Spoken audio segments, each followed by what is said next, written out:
सुसाट वादळी वाऱ्याने जयसिंगपुरात झाड कोसळले, वाहतूक विस्कळीत, वीज पुरवठा खंडित।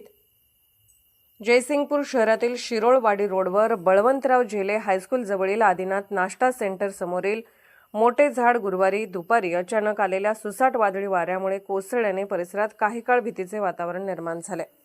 झाड थेट रस्त्यावर आडवे पडल्याने या मार्गावरील वाहतूक काही काळ विस्कळीत झाली होती। दुपारच्या वेळेत रस्त्यावर वाहनांची वर्दळ सुरू असल्याने काही काळ वाहनांच्या रांगा लागल्या होत्या। घटनेनंतर परिसरातील नागरिकांनी आणि वाहन चालकांनी तातडीने घटनास्थळी धाव घेत मदतकार्य सुरू केले। झाडांच्या फांद्या रस्त्यावर पसरल्याने दुचाकीस्वार आणि चारचाकी वाहन चालकांना मोठी कसरत करावी लागली।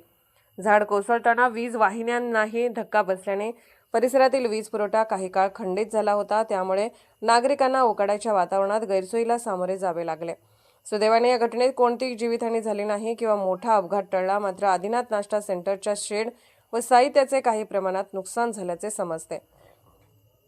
झाड कोसळल्यानंतर काही काळ परिसरात नागरिकांची मोठी गर्दी झाली होती। दरम्यान माहिती मिळताच वीज वितरण कंपनीचे कर्मचारी आणि संबंधित यंत्रणा घटनास्थळी दाखल झाली। कर्मचाऱ्यांनी तातडीने रस्त्यावर पडलेल्या झाडांच्या फांद्या हटवून वाहतूक सुरळीत केली। तसेच वीज वाहिन्यांची दुरुस्ती करून काही वेळात वीज पुरवठाही पूर्ववत करण्यात आला।